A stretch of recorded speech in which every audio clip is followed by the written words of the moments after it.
কি বলিব হায়, বলার তো ভাষা নাই, বলতে হবে তবু আজ পেলে সকল লাজ।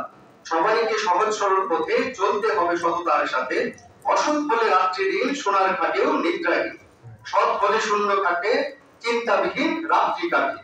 বিদায় শব্দ বড় কষ্টের, অভিজ্ঞতায় পাই তার চেয়ে ব্যথার কোনো শব্দ আর নাই। যখনই শুনি বিদায়ের ধ্বনি, চোখ দুটিতে বয়ে যায় বেদনার পানি। হৃদয়ের মাঝে শত স্মৃতি, কিভাবে দিব বিদায় হে গুণী। যেতে হবে বহুদূর, তাই এই ছেঁড়া বাঁধন, বিরহ ব্যথা কাতর মনে রয়েছে হাসি আর কাঁদন।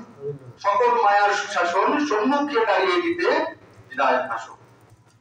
আজকের এই বিদায় অনুষ্ঠানে উপস্থিত আমাদের পিটিআই এর শিক্ষকবৃন্দ এবং আমার প্রাণপ্রিয় সহকর্মীবৃন্দ, সবাইকে আমার নমস্কার ও সালাম। এই বিদায় মঞ্চে উপস্থিত আছে এমন একজন ব্যক্তি, যিনি সুখ খুঁজে না আপন মিলে প্রাণের টানে এই বারান্দায় বারে বারে আসেন, যার চিন্তা ভাবনা শুধু এই পিটিআই কে ঘিরে, যিনি সবসময় যুক্তিময় উক্তি দিয়ে আমাদের মুক্তির কথা বলে থাকেন, আমাদের কর্মক্ষেত্রে মেধাবিকাশ, সুন্দর পরিবেশ ও উন্নয়নের বিশেষ ভূমিকাদার আজকের অনুষ্ঠানের সভাপতি প্রিয় মানুষ পল্লবী কুমার দাস স্যার। আপনার প্রতি রইল আমার ষষ্ঠাঙ্গ দণ্ডবত প্রণাম ও শ্রদ্ধা। এই পিটিআই তে প্রশিক্ষণার্থী হয়ে আসবার পর থেকে যার বাচন ভঙ্গি, আচার আচরণ, বচনে শালিত শব্দের রুচিশীল ব্যবহার, সমস্যা সমাধানের অসাধারণ দক্ষতা, সর্বোপরি আমাদের মতো অমনোযোগী প্রশিক্ষণার্থীদের যোগ্য প্রশিক্ষণ দিয়ে আদর্শবান শিক্ষক তৈরিতে আপনার অসাধারণ দক্ষতা আমাকে সর্বদাই মুগ্ধ করেছে। কখনো ভাবিনি আমাদের প্রশিক্ষণ শেষ হবার বিদায় অনুষ্ঠানের আগে আমাদের পালন করতে হবে আপনার বিদায় অনুষ্ঠান। আজ আমরা শুধু আপনাকে বিদায় দিচ্ছি না, আমরা আপনার মতো একজন যোগ্য অভিভাবকের থেকে সুবচন, সুআচরণ এবং দক্ষতার জ্ঞান সমুদ্র থেকে বঞ্চিত হচ্ছি। তবু বিদায় বেলা পরম সৃষ্টিকর্তার কাছে প্রার্থনা করি, আপনি সর্বদা সুস্থ দেখে এই ধরাতলে বেঁচে থাকুন।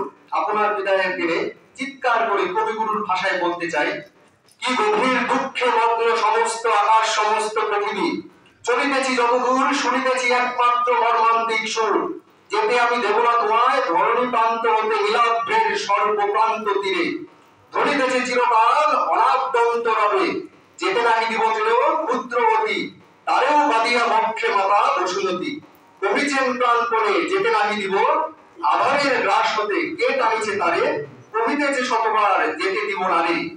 এ অনন্ত চরাচরে সর্বমর্ত চেয়ে সবচেয়ে পুরাতন কথা, সবচেয়ে গভীর ক্রন্দন, যেতে নাহি দিব ভাই তবু যেতে দিতে হয়, তবু চলে যায়।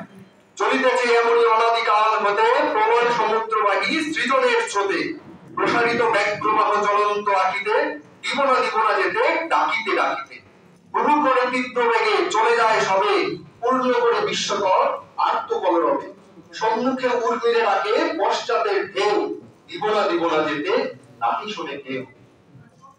আপনিও আর আমাদের হাজারো ক্রন্দনে আর থাকবেন না। বাহুবলে আমাদের কাছে আমাদের প্রার্থনা আপনার কাছে, সৃষ্টিকর্তার কাছে আমরা এই প্রার্থনা করি, আশীর্বাদ দোয়া করবেন আমরা যেন আপনার মতো আদর্শবান মানুষ হয়ে সম্মানের সাথে এই কর্মক্ষেত্রে পালন করতে পারি। জাতিকরণ, কারিগর, শিক্ষকতা পেশাটি নিয়ে আবারও আপনার সুস্বাস্থ্য ও দীর্ঘায়ু কামনা করে আমার বিদায় ভাষণ শেষ করছি। আর শেষে আপনার কাছে এবং আমাদের ম্যাডামের কাছে প্রার্থনা রাখছি, আমাদের আগামী যে শিক্ষা সফরটা আছে 13 তারিখে, প্রাণপণে আমরা আপনার কাছে প্রার্থনা করছি সবার পক্ষ থেকে আমি, আপনারা দুজনে আমাদের সাথে থাকবেন এবং আমাদের এই শেষ যেতে পারি এবং কিছু স্মৃতি আমাদের কাছে রাখতে পারি আজীবনের মতো। তো ধন্যবাদ জানাচ্ছি সবাই।